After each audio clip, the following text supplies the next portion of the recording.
ራስን ማስቀየም ነው። ሰዎችን ለማስደሰት ራስን ማስቀየም ትክክል አይደለም። ከአንተ ያለመረከብ መብት አለው። አንተም ያበሻል ቤት የመክፈት መብት አለክ። እሱም አንተን ያለማገዝ መብት አለው። ስላላገዘኝ ከሰር እሱ አባትክ አይደለም። አባት እንኳን ልጁን የማያግዝበት ዘመን ላይ ነው ያለ ነው። ሁሉም የራሱን እሾክ ራሱ የሚነቅልበት ዘመን ላይ ነው ያለ ነው። ስለዚህ 1000 ድርሃም ካለበት ይሄ ብቻ ነው ጥፋቱ ልን የምችለው ሀቅቅ። ከዛ ውጭ ግን ጣል ያልከውን ቲሸርት ስለጣለ ያበሻ እንትን ለምን ከኔ አልተረከበም፣ ለምን እኔ ያሳየሁትን ቢዝነስ ከኔ ጋር አልሰራም፣ ለምን ብቻውን ሰራ፣ መብቱ ነው። ኮስት ከት ማድረግ ይፈልጋል ማንም ሰው ኤኒ ታይም። የሆነ ቢዝነስ ጀምረን ከፓርትነራችን ጋር ብቻዬን መስራት ፈልጋለሁ። ለምን ወይ የሆነ ረዳቴ የምከፍለው ነው አለ ያንን ኮስት ከት ለማድረግ የበለጠ ለማትረፍ በቃ ሶሪ ከዚህ በኋላ ከአንቺ ጋር መስራት አልፈልግም፣ አመሰግናለሁ፣ ቻው፣ ብቻዬን እሰራለሁ ብዬ መቀንጠስ መብቴ ነው። ይህ እኮ መብት ነው። በሰው መብት መግባት ነው እኮ ይሄ። እውነትም ምቀኝነት ያስመስላል። ምክንያቱም ከፍቼ ከሰርኩ፣ ስለከሰርኩ በሱ ተናደድኩ። አይመጣውም። 1000 ድርሃም ግን እውነት ካለበት ይሄ ብቻ ነው ሀቅ ሊባል የሚችለው። እዚህ ውስጥ እኔ ተናደድኩ አልወጣኝም፣ አንደርስታንድ አላረግሽኝም። እንደገና ደግሞ ያልሆነ ፍርድ ባትሰጪ ጥሩ ነው። ካልተናደድሽ ለምን መጣክ? ይኸውልሽ ምን አልተናደድኩም፣ ምንም አልተናደድኩም። ምንድን ነው የሚያናደደኝ? ሀቅ እንዲወጣ ነው። ኦኬ ሚዲያ ላይ የወጡ ማስመሰልና በቲፎዞ የሚሰራ ስራ አንድ ሰው ማለት ነው ፈጣሪና እውነትን ከያዘ ወድቆ አይወድቅ። አንቺም ስትዩ ነበር፣ ሰሞኑን ደጋግመሽ ስታወሪ ነበር። ኦኬ እራሱ ነገረሽ እኮ 90% እውነት ነው። ሰሞኑን ከመጡት የአንተ እውነት ነው አለሽ እኮ። የእውነት ነው ከአንተ አለመረከብ ይቅርታ ሲል ለምን ይቅርታ ትላለህ? አለመረከብ መብትህ አይደለም ወይ እኮ እያልኩት ነው። ቆይ አንተ ከሆነ ሰው እኔ እናንተ ስራ ጀምረን እኔ አስረካቢክ ነኝ። ኤኒታይም ከእኔ በ1 ብር ያነሰ የሚያስረክብ አካል ስታገኝ ከዛ ሰው የመረከብ መብት አለክ የለክም? በራስህ ንገረኝ። ዲል አለ እንዴ? የሚያስረክብክ ስታገኝ ኢትስ ቢዝነስ ንግድ ነው። ከኔ ያነሰ የሚያስረክብክ ካገኘ ኤኒታይም መሄድ ትችላለህ። እሱ 30 ብር ያስረክበኝ ነበረ፣ ከቦታው ግን 11 ብር ነበረ የሚከፋፈለው። እሱ 30 ብር ያስረክበኝ ነበር። ያ ጥቅሙ ተነክቷል። በእርግጥ ስህተት ነው ብሎ የሚያየው ማለት ነው። እሱ በ30 ብርና በ25 ብር ያስረክበኝ ነበር። እኔ ደግሞ 11 ብር አሳትመው ነበር። አንተ ደግሞ 100 ብር ትሸጠው ነበር። ምንም ችግር የለውም። ልዩነቱ አይ በቃ አንተ ደግሞ ይኸውልህ እንደዚህ ነዋ። ይኸውልህ ልክ እንደ አሁን ምን በምን ዋሻከር በሽታ የያዘው ሰው ጭንቅላቱ ብቻ ነው ትልቅ የሚሆነው፣ ሌላው ሰውነቱ በጣም የሰለለ ነው የሚሆነው። አንድ ሰው ብቻ ዝም ብሎ እንትን የሚልበት የአበሻ ቢዝነስ እንደዚህ የሚረማመዱበት ቢዝነስ ስለሆነ ነው። አየህ እኔ ያገኘሁብህ 19 ብር ነው። አንተ 100 ብር ሸጠህ 70 ብር ብታገኝ ልዩነታችን በጣም የሰማይና የምድር ነው። ኦኬ አንተ 19 ብር ነጠቀኝ፣ ምን ችግር አለው? ስማኝማ አሽዋር ማርያም 16,000 ህዝብ ባለበት አሁን ይህን ተራ ነገር እናወራለን። እኔ ከሳሾች እኮ ልክ እንዳንተ በቃ የራሳቸው ጥቅም ሲነካ እዚህ መጥተው ስሜን ያጠፋሉ። ይሄ ነው እውነታው እኮ እንጂ ሌላ ምንም ነገር የለም። እግዚአብሔር በሚያውቀው ነገርኩ። የሰው ላብ ደም ነው በምንም ሂሳብ። ነገር ግን አሁንም የአንተ ብር ካለብኝ ችግር የለውም። በውስጥ አውራኝ፣ ግድ የለህም። ሰዎችን አናድግም። እኔ ከልቤ ነው፣ እግዚአብሔር ምስክሬ፣ ከልቤ ነው። ወንድ ማለት ከልቤ ነው። በስራ የምንጠቃቀም ሰዎች ዛሬ ከጅምሩ ቤሪያ ላይ ከመወጣ ወንድ 1000 ብር ድርሃም አለብኝ ላክልኝ ብትል በእርግጠኝነት ላደርገው እችላለሁ። ምክንያቱም እኔ ሚዲያ ላይ መውጣትን አልፈልግም። ይኸውልህ ስለ ብር ካወራን ይኸውልህ የዙፋንን 25,000 ብር በኢትዮጵያ አልሰጠኸኝም። የመቅደስን 25,000 ብር አልሰጠኸኝም።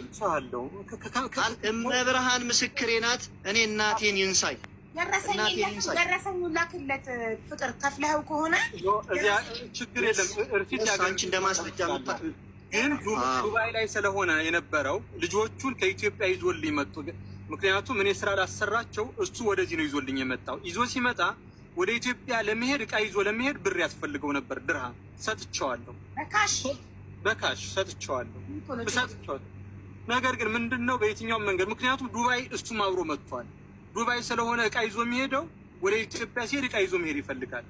እኔም ስጦታም ጭምር የገዛውለት አለ። ግን አሁን ማስረጃ አልባ ማውራት አይጠበቅብኝም።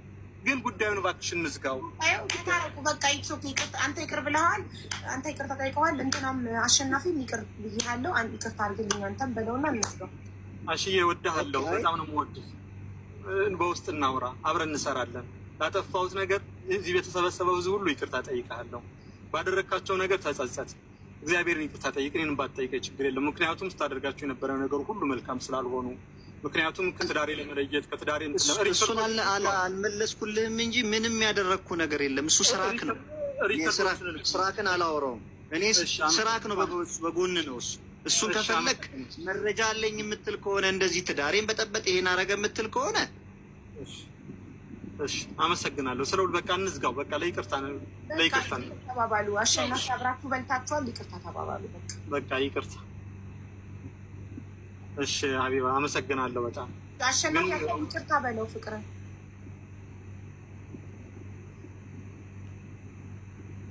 ሄሎ አሸናፊ ተቋርጦ መሰለኝ። እሺ መልካም። ያልጨረስኩልሽ ስለ ገንዘብ ከሆነ እንዳልኩሽ ነው። ያኛው 1000 ድርሃም ልዩነት አለበት። ሁለተኛ እቃዬን ጋርቤጅ ጣለው አልጣለውም። አራተኛ ደረጃ 3 ንግድ ፍቃድ አስወጥቶኝ ንግድ ፍቃዴን አላዘጋልኝም እስካሁን። ስለ ገንዘብ የምናወራት ሆነ በሱ ምክንያት ያወጣው ንግድ ፍቃዱ ለእኔ ብላ አይደለም ሳይሆን ጨረስን እኮ ይቅርታ ተጠያየቃችሁ። ይቅርታ አለ ከአንተም ይቅርታ በለው። ጨረስን። ይቅርታ አለክ እኮ ኔትወርክ ተቋርጦ አልሰማከው መሰለኝ አሸናፊ። ኦኬ ይቅርታው የበደለ ሲክስ ምን ያለ ስለሆነ እኔ አንቺ እሱ ግሩፕ ክሬት አድርገን እናወራለን። ምንም እናወራው ነገር የለም። ምንም እናወራው ነገር አይደለም። እናወራለን። አዎ ካሳ ማለት ለገንዘብ ነው እንዴ? መጣከው ወደ ሚዲያ ስትመጣ ኔቨር። እሱ ስስ ጎኑ ገንዘብ ነው። እኔ ይሄ ገንዘብ ማለት ነው። ይሄ ገንዘብ አንቺ ፊት የምናገረው ይሄ ገንዘብ ስለነበረን ቆይታ ለተቸገሩ አረብ ሀገር ላይ ላሉ ለተቸገሩ እህቶቻችን እንድሰጭ እፈልጋለሁ። እኔ አልፈልግም ገንዘቡን አሁን ሰጣለሁ ነው የሚለው አይደለም። 1000 ድርሃሙን ችግር የለም ካለብኝ ችግር የለም እልክላታለሁ። በቃ 1000 ድርሃሙን ይሰጥና እኔ ለአንዲት ለተቸገረች እናት እዚሁ ሚዲያ ላይ ህዝቡ እያየ ትረዳበታለች። ችግር የለም ያው ቃሌ ነው። ችግር የለም እሰጣለሁ። እሺ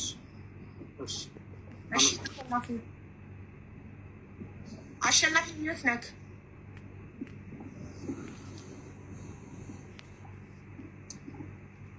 አቡዬ አንዴ ላውራ። እኔን ፍቀጅልኝና ልውረድ።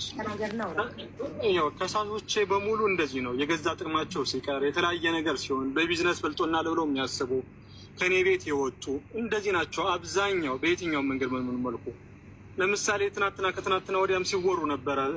ደሞዝ አልሰጠንም፣ እንደዚህ ያደረገን፣ እንደዚህ ተመሳሳይ ነገር ነው የሚወራው። እኔን አታመሳስለኝ ወንድሜ።